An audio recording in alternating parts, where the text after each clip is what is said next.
right. Welcome, everyone, to another episode of How I Met Your Mortgage. I'm Adam Smith with Just the Tips Coaching.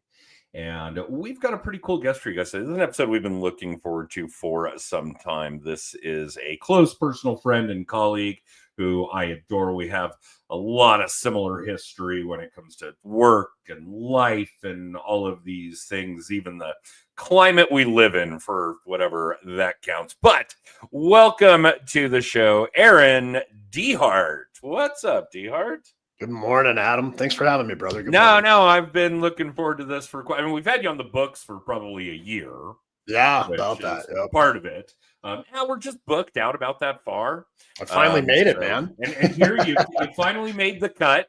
You didn't make it in your rookie season, but here we are getting along. That's funny because you're actually in Nevada. Yep. And total sidebar, this doesn't have shit to do with what we're actually going to talk about on the show. In order to get my youngest interested in the impending Denver Broncos season, I let him make a bunch of obscure bets on BetMGM. There's a nice little plug there for BetMGM. And wouldn't you know, the little bastard won like $25 on top of the 20 I gave him. Nice. So hook 'em young. For those of you that run online gaming, you're welcome. And for those of you in Nevada, you're welcome. But yeah, that really brings us back around to what we're talking about.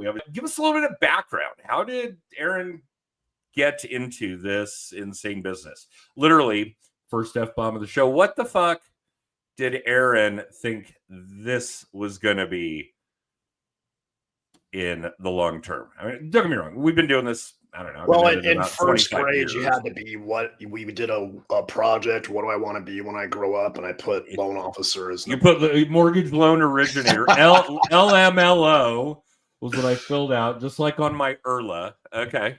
No, You're a liar, right? So I got into the industry in March of 2003. I'd gotten out of the service and had a degree in behavioral psychology and also business finance. And I actually wanted to kind of be a stockbroker. I was going to start studying for my Series 6, Series 7, all of that stuff, and Boiler Room had just come out. Right. Yeah. Recto. Exactly. Yep. And I was just always fascinated by how money works. And I think it's a little better now, but I know growing up, it was never talked about in our schooling system. They don't teach people the importance of investing and financing and having control of your finances. Yeah, it's only a little better now, I assure you. Yeah.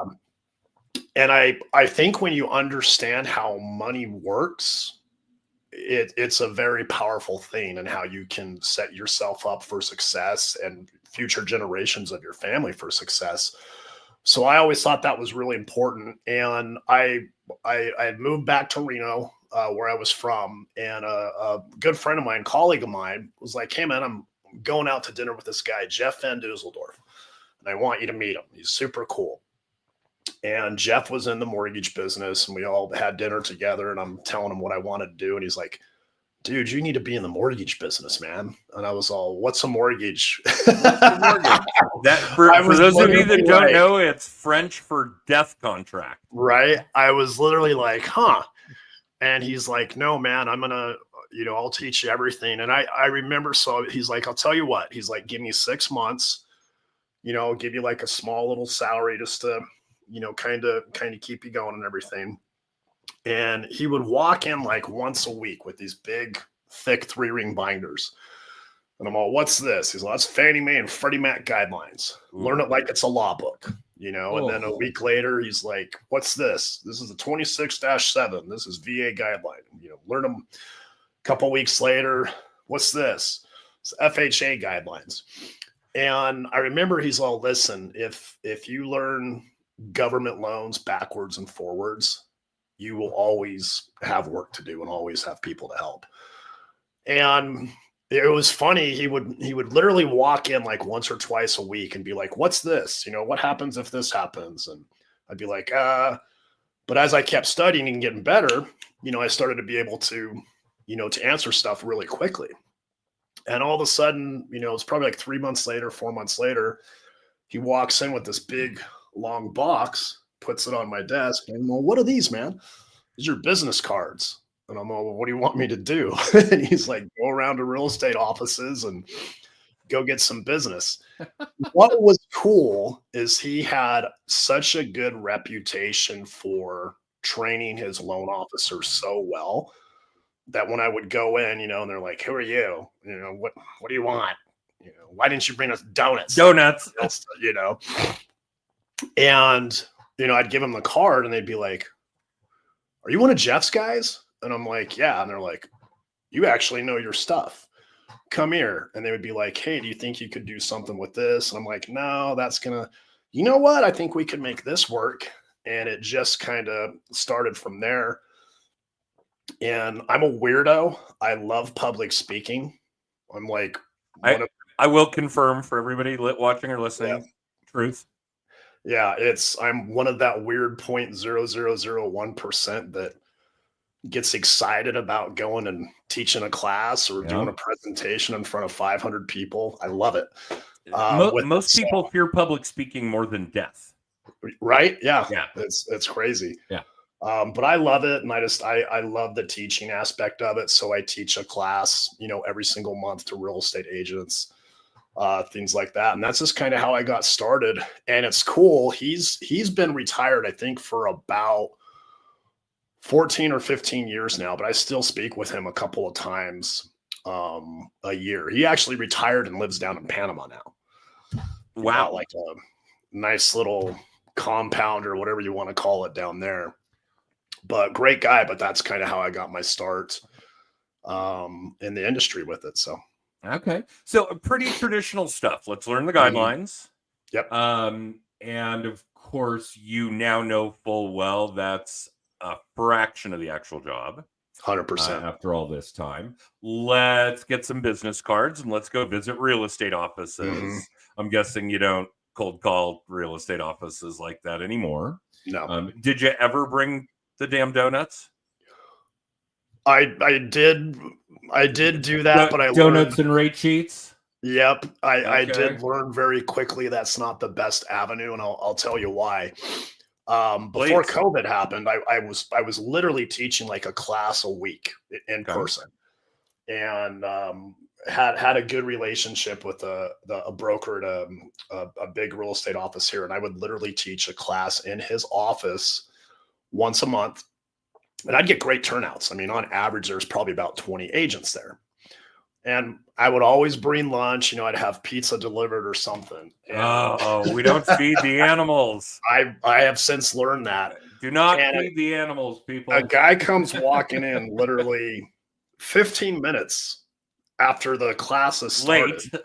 Yeah. And he's over there making all kinds of noise, getting some pizza. Getting his food. Uh-huh.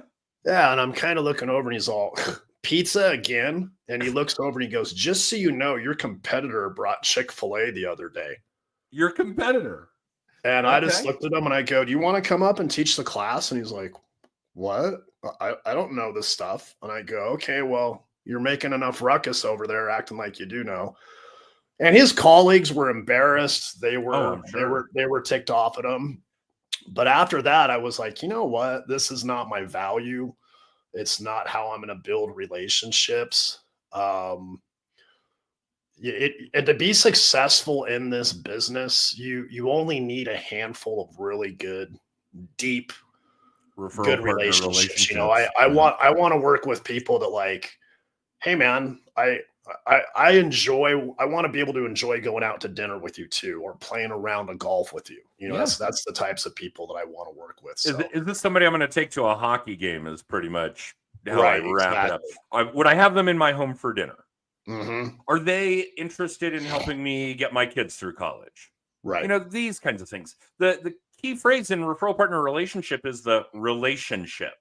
That's a big piece of the puzzle. But, back to the teaching class stuff, because obviously you and I aren't doing this to entertain each other, although we will. But let's really give some good fodder to the viewing and listening audience. Guys, we work hard at emphasizing purple cow mentality. If you haven't read the Purple Cow, get a copy of it. But basically, be different. So I don't care if you're an LO teaching to agents, if you're an agent teaching first-time home buyers, if you're an agent teaching insurance people, if you're an insurance agent teaching, whatever it is, if you are in a role where you have a large ticket item, direct to consumer, insurance, real estate, mortgages, financial planning, whatever, and you want to teach classes, give information to a pool of people that would be in a referral partner arena for you, you have to break that cycle. Aaron's talking about this in a really good example. Here's this schmuck that comes in. He absolutely interrupts, is more concerned about his food, doesn't want his pizza, wants his fucking Chick-fil-A. He was really looking forward to his waffle fries that day, you could tell. And he's stuck in that rut. He's going to get his food. He's going to sit down. He's going to open his laptop. He's going to play on his phone. And he's not going to get what was undoubtedly valuable content from Aaron. So I'm not blaming the other people in the room. I'm actually blaming Aaron for setting it up that way. Yep. Derail those psychological patterns. Make them do this at different times than they're used to. Give them different content than they're used to. Give them different, if you really feel you got to have snacks, give them different snacks than they're used to. Bring them a bag of fucking chocolate-covered crickets from Taiwan for all I care. But do it different. Be the purple cow, because all of us get into these grooves that eventually turn into ruts. And if you're a loan originator and you want to teach classes to real estate agents, and you're reaching out to either bigger teams or companies, branches, offices in your area, and they say, well, you could come in at our normal sales meeting next month, say no. No, absolutely no. They do that every month. They've got some idiot coming in teaching them shit they don't need to know, like how to read an appraisal. Don't ever try to teach real estate agents how to read an appraisal. That's not their job. That's your job. You're the one who needs to know how to read an appraisal. If you really want to do this and you really want to do it in a purple cow manner, teach them shit that is going to help their business, not shit that you think might help your business. Quit doing that. Quit setting up this kind of content in a self-serving manner. Do it for their good or for the greater good or for the good of their clients, whatever it is. Okay, I'm going to get off my soapbox here because I could go on. This is how it happens here in Colorado too, Dehart. And when I first started doing this, that was the belief. You had to, in order to be a good LO, you had to have agents in your pocket. In order to get in front of agents, you had to teach classes at the title companies usually. And I still do that. Different content, different times of day, days of the week, that kind of thing. And of course, we don't feed the animals. But I went, and the first one I saw was literally some guy trying to teach people how to read an appraisal. They're not paying any attention. They're eating the breakfast burritos or whatever he brought. And I was like, okay, that's a fluke. I'll go back to for the next one. There's a guy teaching agents VA loan products. I'm like, that's not their job. This is your job. That was how this actually all started, with just the tips. I put together some content. It was way before social media and video and all that shit. Thank you. There's a nice plug. But the original classwork was zero cost marketing for repeat and referral business. And it was basically just all contact management, calendar management, pick up the fucking phone, send an email, a text, whatever, right? Stay in front of people. And obviously that's evolved over 15 years or so of doing this. But yeah, be purple cow. All right. So Aaron still teaches a lot of classes to agents. What are we teaching? So I'm glad. I'm going to segue with what you just taught. Yeah. Agents don't, and I'll tell you another thing. It's not an agent's job to be involved in any part of the loan process. And I have had agents try and do that. I know you have. There's only one appropriate response, agents. Yep. Ask your lender. Yes. Ask the lender. Ask Aaron. Ask Adam. That's a lender question. To our clients. Yep. Yeah. Anything that has to do with the money is a question for myself and my team. Anything that has to do with the house is a question for your agent and or their team with that. So I think there's a lot of, if you do teach that stuff to agents, it actually creates more work, for everybody. I have a question about this. Why do you care? It came in at value and is as is. We're moving forward. Don't. Yep. Why are you creating extra headspace for that? Okay, so and I know you and I have had this conversation. You and I have had so many conversations about this stuff over the years. I can't believe we haven't done this on How I Met Your Mortgage yet. Mm-hmm. But agents and LOs talking to or teaching agents, you guys all know the job is to generate leads. Yep. Find more borrowers, find more buyers and sellers. Make sure that your agents are not getting inundated with whatever it is you're feeding them, because you're taking away from that. Hey, the mortgage is under control. Go find us some more buyers. Yep. That's it. Do not waste their time. Do not let them waste their time on deals they've already sold, on deals you've already sold. 100%. Go find more deals. Yep. All right, go on. Yeah, it's funny you bring that up, because I don't remember where I heard this, but it was probably like 8, 9, 10 years ago. But it was one of the best analogies that I ever heard. And for whatever reason, the mortgage and the real estate business is broken. They want to try and include the salesperson, i.e. us, in every aspect of the widget after you've already sold your part of the widget. And what I mean by that is, if I'm up there in Denver visiting you and we go to lunch, we're probably going to have a few beers, have a little fun, and, all that stuff. And we decide, Aaron, let's go get a Mercedes together. And we go to the Mercedes dealership together. We're probably going to spend a good 2 or 3 hours with our professional Mercedes salesperson. And at the end of it, I'm like, you know what, man? I'm going to get the blue one and Adam's going to get the black one. Awesome, gentlemen. What we're going to do, I'm going to take and just over. So you guys know, Aaron does know me because I own a black Mercedes. So it's kind of funny. Go on. But he's going to be like, awesome, gentlemen. Thank you. I'm going to introduce you to Frank over here. Frank's going to finish up some paperwork for you. While you're doing that paperwork, we're going to take your guys' Mercedes in the back. We're going to get them filled up with gas for you, completely detailed and cleaned. And so by the time you're done with your paperwork, you guys are driving these off the lot with a full tank of gas and perfectly detailed. It's not him that is in the back pumping gas and detailing the car. Exactly. He's back him in the finance office doing the paperwork. Exactly. They've got him back out in the showroom finding another buyer. Right. And I think a lot of loan officers and a lot of realtors forget that. Our top 2 jobs are lead generation and marketing. Plain and simple. You know? Lead gen. That's the job. 100%. Absolutely. Everything. And here's the really neat piece of this, and Aaron knows because his team is structured a lot like mine. If you do that, if you focus on that, then everything that's a byproduct of that is something you can pay somebody else to do. Right? I mean, I can't even describe how broken the mortgage system is that way.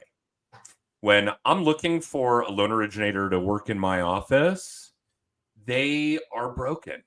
I need to see the conditional approval. I got to go get the updated pay stubs. Like, no, that's not your job. LOA, processor, whatever. But no, your job is to be out there originating. You're a loan originator. You need to originate business. That's a deal you already sold.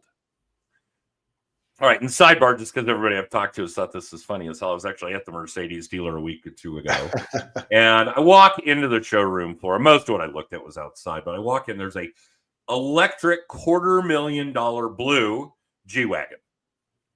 And I'm curious about this thing. I'm standing at it, I'm reading the sticker. Sales guy sneaks up behind me in a pink suit and catches me off guard. I catch him out of the corner of my eye, and I turn around stunned.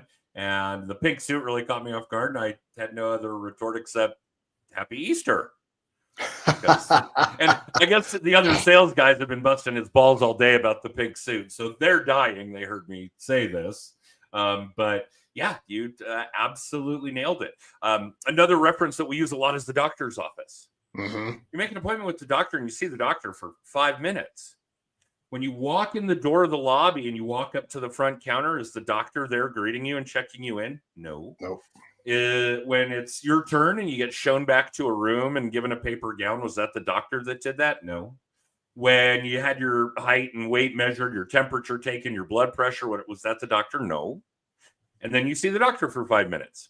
And then on your way out, you deal with billing, not the doctor. You set another appointment, not the doctor, so on and so forth. And yeah, the mortgage business is broken that way. Now, I don't know why we've trained LOs to do that shit for literally decades, generations, and I still see a lot of it. Yeah, it's definitely, and it's anybody that's getting new into the industry, I think in either real estate side or loan origination. Is that such a thing? Are there new loan originators? I don't know. Okay, I think we're But done. it's, I mean, or if you're growing your team, let's use that. All right, let's use that. I think if you're growing your team, one of the first videos that you should watch with your team is, it's probably about 10 years old now, but it was a mortgage coach video that's on YouTube, and it was Tim Brahim's perfect loan process. Yep. And I love his analogy in that it's like a relay race. And the loan originators are the first leg of that relay race. Totally. And that's the origination part. And once the client says yes, and we know how we're presenting it and what type of loan product we're doing, and we're doing our consultative part of it, because that's what we are at the end of the day. Totally. You're passing that baton off to the next person. And if that baton keeps getting passed back and forth, it eventually gets dropped, and then everybody else is beating you. You're not winning the relay race. And I think I see that happen all the time, or Aaron, the question has a client about this. Does the loan need to be restructured or resold? No. Okay, then you're training people to come back to me. And once you do that, they're going to start coming back to me again. And that's when things get chaotic and things fall through the cracks, or, et cetera with it. So I think if someone's growing their team, I think that should be one of the first videos you should watch with your team, setting proper expectations like that. We do in our office with this Big Mac theory that I've got. Okay. And my process is a little different. As a loan originator, I will obviously be the introductory call, email, conversation, whatever. Are we going to be a good fit? Are you going to be able to work with my team? Those kinds of things, because it takes a village to get a home purchase to the table. It takes a village. Okay. And okay, great. So our application's online, go do that.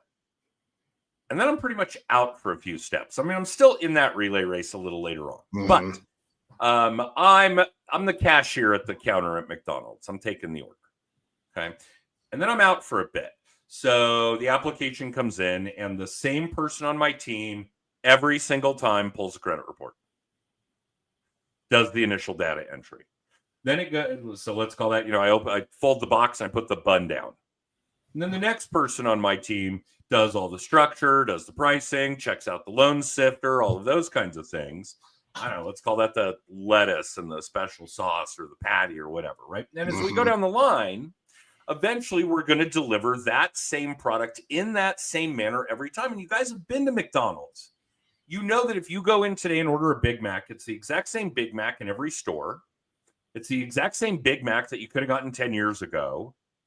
And it's the way that you produce and provide these constant, consistent 5-star results. And I don't want to compare my mortgage brokerage to Aaron's mortgage business to McDonald's, because it's not a fair comparison that way.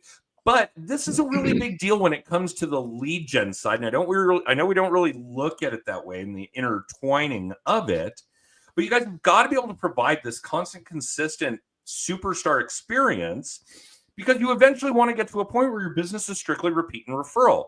And if you're fucking up the deals along the way, then not only are people not using you again, but they're not referring more people to you. Okay. So you've got to focus on that process. And yeah, that video with Tim, and kudos to Tim. He is at this point a legend.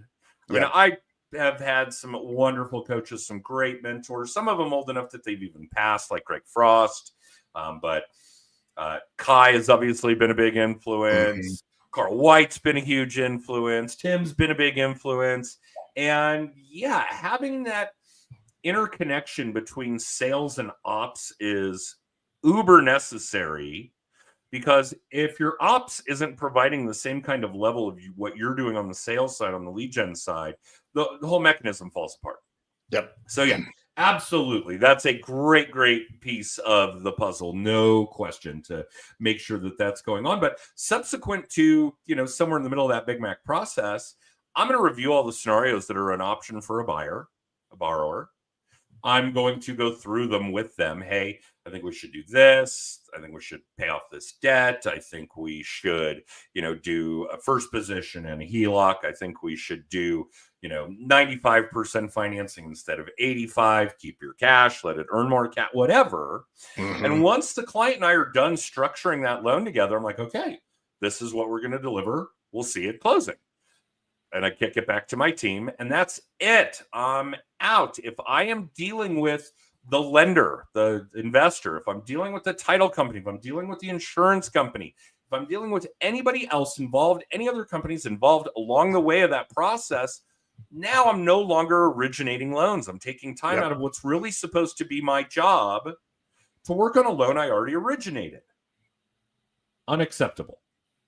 100%. All right, so we've solved these problems. We know what our initial lead gen looked like. We know that we need to have the perfect process. What are we doing? What is Aaron doing in the client retention space? How are we staying in front of people? What are we doing in the way of furthering? Y'all know it's a relationship business. What are we doing in the way of furthering, deepening, lengthening the relationships we do have, clients and referral partners? We lost Aaron. For those of you that are watching the live stream, this is fantastic. Aaron's back. Aaron, we lost you for a second. You froze up. I'm back. Yeah, and the image we had of your face frozen was so fantastic. Did you take a picture, I hope? No, I don't need to. It'll be recorded. We're streaming out live. Frozen no now. Problem. But yeah, you are having a little bit of IT stuff going on here. But as long as we can hear you, cool, because we get more listenership by far than we do viewership. So no sweat. So where do we go from here? What are we doing in the client retention space, furthering, deepening, lengthening those relationships, making sure that we are in a place where our business is strictly repeat and referral. With a little bit of luck, that's mostly repeat clients and client referrals. Obviously, we're going to have our referral partner relationships, real estate agents, insurance agents, divorce attorneys, whatever. But we don't want them running our business. If they decide they don't want to do their lead gen work anymore, that has an impact on us. We don't want that. So what are the next steps? What do people need to be doing in the building that repeat and referral arena? How do we stay in front? How do we retain those relationships?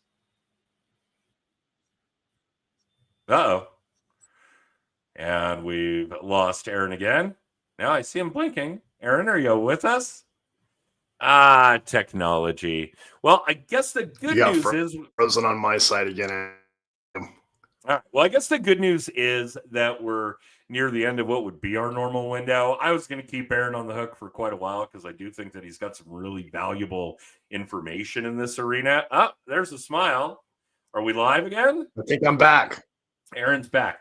Aaron, what are you doing in that? What are you doing in that space? What are you doing in the client retention space? How do we further? How do we develop? How do we deepen and lengthen those relationships so that we can get to a point where our business is strictly repeat and referral, mostly repeat clients and client referrals?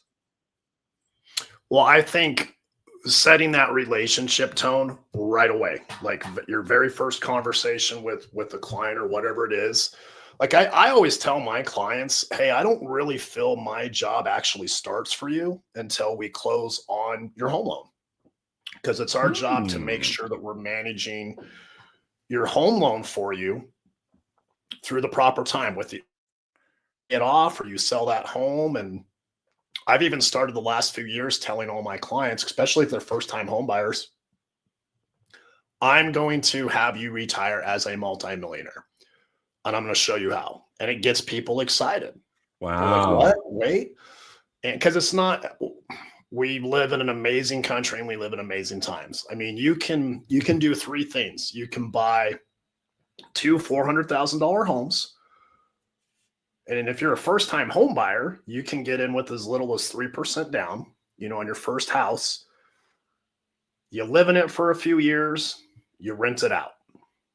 And then you can go and buy your secondary primary residence with as little as 5% down. And then if you just invest in a mutual fund, that's getting an average rate of return of about 10% a year over the last 50 years. If you just do those three things, you retire with a net worth of between $2.7 and $3 million. It's just math. It's not complicated. So we've even started explaining to our clients, this is what we want to help you do. And we know how to do it. And, this is how we do it. So I think just setting that expectation early, hey, I am not a transactional guy. I'm relationship based. And unless you're that unicorn that bought their house in 2020 or 2021 for that magical 2.5%, 2.75% interest rate, whatever it is, your loan is just a financial tool. That's all it is. It's a vehicle. The average life of a loan is about 4 to 7 years max. And here's what's funny. That's funny. Clients. Yeah. Historically, that's true. It was 4 to 5 years. And for the first time, it has started to lengthen because of all these people in those golden handcuffs with their 2 and 3% mortgages. For the first time, the average life of a mortgage has expanded. Yep.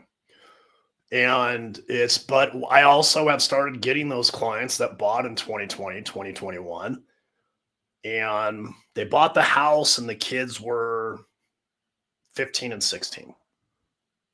And now the kids have moved out and they're in college or whatever it is. And you know what, Aaron, we love this 2.5% interest rate, but we don't really love the house all that much. Oh, what do we know do? That feeling. Yep. So it's having that consultative approach. Like, well, guess what? If you got a 2.5% interest rate, I bet you we could rent that out for what you're paying in your mortgage, or maybe even a little bit more. Have somebody else pay that mortgage, and heck, you guys get a smaller house or a townhome or whatever it is, because you're starting to live out that different journey of your life. Something like that. So I think just taking a consultative approach to it and then setting that expectation early. And then I'm a big birthday guy. I'm that guy that loves celebrating other people's birthdays, but not mine so much. I know that story. Yes. So I'm like, oh, dude, it's your birthday. I love, other people's birthdays. So I just doing simple things, spending 30 minutes a week, sending out thank you cards or birthday cards, to everybody and then I even make jokes about it because I'm a dude, and I'll put that in the card. So I'll actually mail out somebody's birthday card on their birthday. So they'll get it like 3 days after their birthday. And I'm like, I'm a dude, I suck, but happy birthday. I know you're going to get this a couple days late. I hope you're doing awesome. And, I hope your birthday's been awesome. Or I'll make a joke like, well, everybody does birthday months now, so it's technically still your birthday month. And it's awesome. I get people that call all the time. They're like, dude, you're funny. I got your birthday card 3 days late, but you still sent me a birthday card, man. That's awesome. Okay. So Aaron, I think that's the definition of having a birthday campaign that makes you a purple cow. Mm-hmm. Do it differently, people. Yep. Do the things that other people won't do, like sending out late birthday cards. Yeah. I mean, they still get an automated Facebook message from us. They still get an automated text, but not very many people do handwritten cards or birthday cards nowadays. And yes, it's me with my horrible handwriting. Actually do it, but it opens up conversations. I have people call, and sometimes nothing's even talked about the home loan or anything like that. No. But this is what happens. That's a boring subject. Yeah. But this is what happens a lot. I'll talk to him a couple minutes. I'm like, dude, that's really cool. You sent me a birthday card, even though I got it a few days late. That's awesome. I'm all, of course, man. And we chat a little bit. And then a week later, I get a phone call. Hey, I go to church with Mike. You did a home loan for him. And I'm like, oh, yeah. I just talked to him last week. I just talked to Mike last week.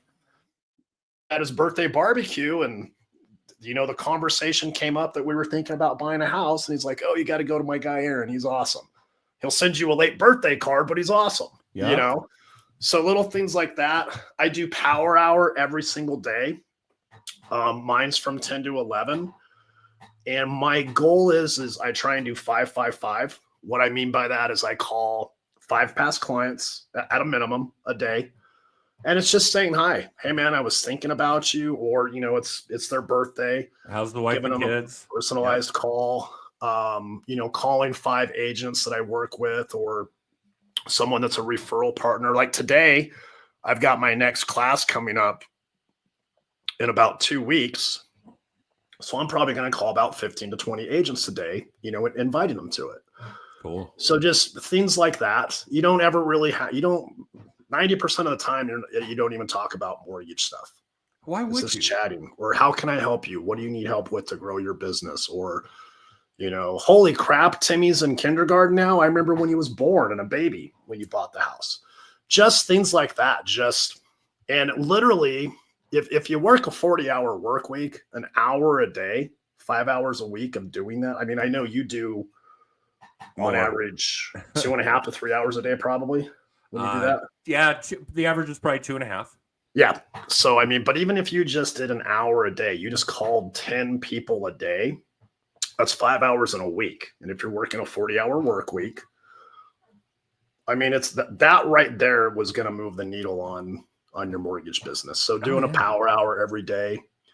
I think we live in amazing times. 2025, you can make a video on your iPhone, which is amazing. The camera's on this. You can get a Yeti microphone. I think this thing costed $70. I got it off of Amazon, $89, something like that. But it's fantastic. And you can literally make a video every single day, upload it to CapCut, and it's push a button and it'll upload the captions on there for you. And literally in 30 minutes worth of work, you can have that video on every single social media channel that you have: Facebook, TikTok, LinkedIn, YouTube, because YouTube does shorts now with that. And you can literally be seen by thousands of people for free. You don't even have to pay for it. Nope. You just have to do the work. Yep. So I think time blocking is super important. Oh, okay. You and I are going to have a whole other conversation on the podcast about time blocking and calendar management. Yep. I do think we should dive into short form video. Running your business like a business. I made the mental shift about probably 7-8 years ago, and I was like, you know what? Because I used to be that guy. I was like, this is such an amazing business. We can, totally change. You can totally change your family's life in this business. Other families. Yeah. It's change a lot of families' lives. Mm-hmm. And so I used to be that guy, and I was like, oh, okay, yeah, I'll meet with you on a Saturday. And I never tracked stuff. And one of my early mentors, Todd Screama, give a shout out to Todd. Todd's an awesome guy. And I remember Todd's like, what are you doing, dude? And I'm like, well, I'm going to help this person and help this person. He's like, dude, you can't help every day, man. And he's all, I want you to think about something. Does a doctor get pissed if they call and they're like, I need to schedule an appointment? Okay, here's what you need to do. I'm not going to do that. Okay, bye. You're not coming in. Go somewhere else. Another doctor's office is going to tell you the same thing. And I'm like, well, no. And he's like, do you get to argue with your doctor, your dentist, about how stuff's going to be done, what their process is? And I'm all, no. And he's all, same thing. Oh. And we spent a month tracking like my appointments and loan applications. And this is when I was meeting clients in person, to do it. Way back then. And what we found is it was less than 10% of the people that wanted to meet like after hours in the evening or on the weekend even qualified. Less would even show up sometimes. Wow. So I would go to the office at Saturday on a 10 a.m. to have a consult with the client. This is after confirming Friday afternoon. Uh-huh. And they wouldn't even show up. Love it. So once I made the mental shift about 7-8 years ago, I was like, I'm going to start running my business just like a doctor does or an attorney does. And at first it was a little scary because you do see like your leads kind of go down, but then you start to But your see conversion rate goes your up. conversion. Exactly. So instead of having to get 100 leads a month to close 10 loans, you're getting 50 and you're closing 10. Right. Because or it's 15 or 20. Exactly. Yeah. Because it's the people that respect your process and do that. So I think managing your time, doing your lead generation activity first thing in the morning, like one of your, I do this every day. So one of your chapters in Just the Tips that I love is how you can actually do some social media work while you're taking care of your morning business. Yes. You know? Yeah. And I'll do that. I'll be like, okay, hey, I got the bathroom. I'm going to be in the restroom for about 5 minutes. Might as well take care of a couple social posts. Yeah. And you can. Yeah. You know, so I think just doing that. I just think, and then that exhausts my ability for multitasking. I just want to put that out there. Right. But yes. Yeah, that's about the extent of my multitasking too. That's another thing too. That's the biggest myth. You cannot multitask, especially in this business. You need to be able to focus on one thing at a time, take it to completion, and not only respect your time and your own boundaries, but making sure that other people are doing that too. It's less than 0.01%, I think, in this industry, Adam, that something's truly an emergency. Oh, now we're flashing back. That was Greg Frost, who taught me that there's no such thing as a mortgage emergency. Nobody's going to die. Yep. So, yeah, I have. You might have someone that desperately needs that deal to close because they're 3 months behind on their Mercedes lease. But but other than that, it's, control what you can control. And just, another thing that I was taught too by another mentor of mine, Ben Barker, him and Todd were actually very good friends. And Ben unfortunately passed away. I think it's been about 10 years ago now in a scuba diving accident. Guy was like a world class. He would like travel to all these exotic locations and go scuba diving. He would purposely take vacations that you could not get a hold of him. It was smart. But I remember Ben, one of the biggest things that Ben taught me, and he's all, man, you want to make a fortune in this business? He's all, run a boring business. And I'm all, what do you mean? And he's like, having the discipline to do the same stuff every single day.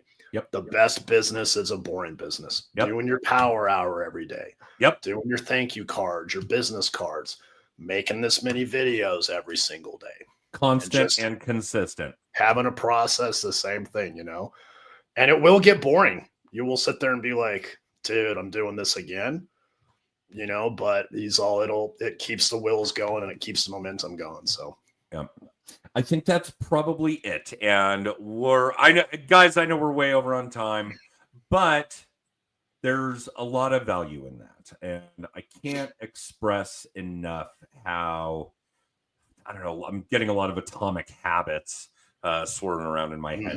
Pick up that task. Take Aaron's advice. Write the birthday cards on their birthday. Write them and mail them on their birthday. And you guys probably know. Oh, no. Well, I mean, obviously my contact management is a little different than most, but I probably know 50 people that have a birthday today. And yeah, getting that task done would be doldrum. Absolutely. Day after day after day, but make it habit. And then habit becomes automatic. And then make another and another. And obviously the principle behind atomic habits is just that. Add just these little 1% habits. Eventually it adds up to 100% and you are sailing, cooking. So yeah. Okay. Aaron, I am absolutely going to get you booked for another episode. Thanks, brother. Sooner rather than later. I can't believe this is the first time we've been doing this for 8 years. My first time on the show. I popped my cherry, man. Popped Aaron's cherry. No longer a Just the Tips version, a How I Met Your Mortgage version. We'll talk about that more next time too. But thank you for doing this. I know carving. Thank you for having me, Adam. On a Monday morning is not easy. And for the rest of you, I'll keep this shit brief. really for everything you want to know about us, check out justthetipscoaching.com.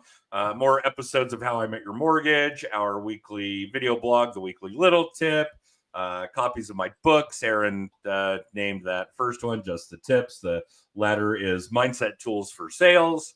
I need to get that one. Oh, yeah. I have not read that one yet, buddy. Oh, that's a good one. What's that one called again? Mindset Tools for Sales. We work on the 4 keys: constancy, consistency, authenticity, and transparency. You do those 4 things in your direct-to-consumer large ticket item sales gig, and you will be flying. I promise. In any case, all that shit can be found at justthetipscoaching.com. Other than that, Aaron, love you, brother. I'm sure we'll talk soon anyway, probably before the week is out. Don't go anywhere. I'm going to run our extra for the rest of you tuning in live or in syndication. Thank you for doing so. You can catch us with new episodes on Monday mornings at 9:30 Pacific, 12:30 Eastern, live on Facebook, LinkedIn, and YouTube, and the podcast a mere 48 hours later on Apple, Amazon, and Spotify. We'll see you guys next week with another episode of How I Met Your Mortgage. Have a good week. Thanks for having me.